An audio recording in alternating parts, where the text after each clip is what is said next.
Magandang hapon, narito na ang mga balita sa inyong PRTV News Break. Ikinatuwa ng mga miyembro ng Kamara ang naging pahayag ni Senate Blue Ribbon Committee Chairman at Senate President Pro Tempore Panfilo Ping Lacson na walang anumang ebidensya na nag-uugnay kay dating Speaker Ferdinand Martin Romualdez sa anumang anomalya sa flood control projects.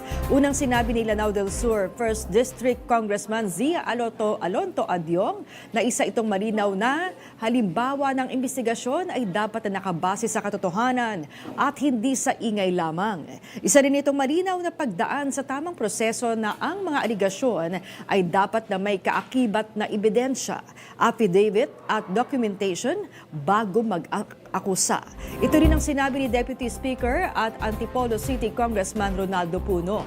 Aniya, malinaw na walang ebidensyang nag-uugnay kay Romualdez at sinabi pa ni Puno na chairman ng National Unity Party na isang malinaw na indikasyon nito na ang mga investigasyon na walang political pressure o mga peking akusasyon. Naunang sinabi ni Senator Lacson na bagaman idinawit ang pangalan ni Congressman Romualdez, walang anumang malinaw na ebidensya laban sa kanya.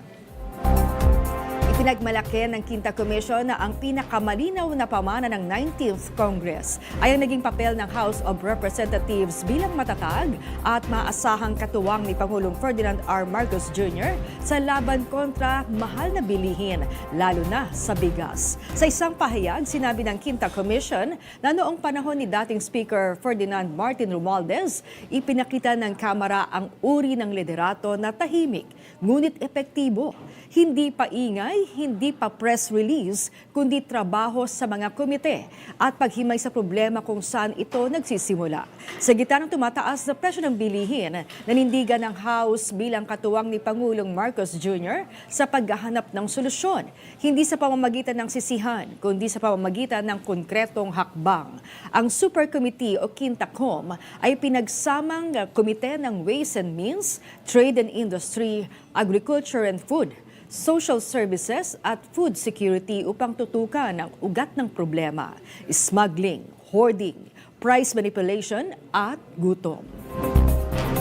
Nanguna ang upos ng sigarilyo o yung cigarette butts at mga candy wrappers sa mga nakokolektang basura ng Metropolitan Manila Development Authority nitong nagdaang 2025. Base sa datos ng MMDA Health Sanitation Services Coordination and Assistance Division, bukod sa upos ng sigarilyo at candy wrappers, susunod ang plastic at mga tissue, bus tickets, resibo at face mask. Ito ay tinatapon sa mga kalsada, bangketa at pampublikong lugar. Ayon sa MMDA, nagpapaalala ang ahensya sa publiko na sundin ang mga ordinansa at wastong pagtatapon ng basura. Ayon naman sa World Health Organization, aabuti ng 10 taon bago matunaw ang mga upos ng sigarilyo. Tutulak patungong United Arab Emirates si Pangulong Ferdinand R. Marcos Jr. para sa isang working visit. Sa detalye, alamin natin yan. Nasa linya ng telepono si Christian Bascones. Christian. Yes, Maan, nakatuon sa paghanap ng mga bagong oportunidad para sa ekonomiya at seguridad ng bansa ang biyahe ni Pangulong Ferdinand R. Marcos Jr. sa United Arab Emirates ngayong araw. Ikalawang beses na bibisita ang Pangulo sa UAE bilang punong ehekutibo upang makilahok sa Abu Dhabi Sustainability Week, isang malaking pulong na dinadaluhan ng mga pinuno ng iba't ibang bansa. Kasama ng Pangulo sa biyahe ang unang ginang Liza Araneta Marcos at ilang miyembro ng kanyang gabinete, kabilang sina Foreign Affairs Secretary Maria Teresa Lazaro, Finance Secretary Frederick Go, Trade Secretary Maria Cristina Aldeguer Roque, Migrant Worker Secretary Hans Leo Kakdaka at PCO Secretary Dave Gomez. Inaasahang lalahok ang Pangulo sa mga talakayan tungkol sa enerhiya, pananalapi, likas na yaman at iba pang usaping mahalaga sa kaunlaran ng mga bansa. Layunin ng Abu Dhabi Sustainability Week na pag-isahin ang mga pinuno mula sa pamahalaan, negosyo at mga grupong panlipunan para pag-usapan ang mga hakbang tungo sa mas maayos na kinabukasan.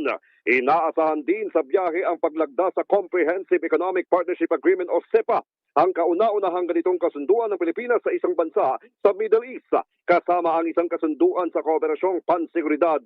Layo ng mga kasunduang ito na magdadala ng mga mas malawak na kalakalan, mas maraming pamumuhunan at mas matibay na kooperasyon sa seguridad para sa Pilipinas.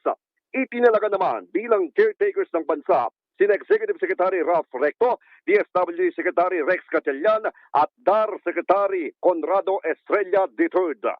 Yan muna ang ulat mula sa palasyo. Balik sa iyo, Maan. Maraming salamat sa iyo, Christian Bascones. At yan ang mga balitang nakalap ng inyong PRTV News Break. Live kami sa Free to Air, Beam Channel 31, Signal Channel 31 at sa YouTube. Tumutok din sa aming social media accounts sa Instagram, Facebook at TikTok sa @PRTV Prime Media. Abangan ang mas komprehensibong balitaan sa Arangkada Balita mamayang alas 5:30 ng hapon. Ako po si Maan Macapagal. Magandang hapon.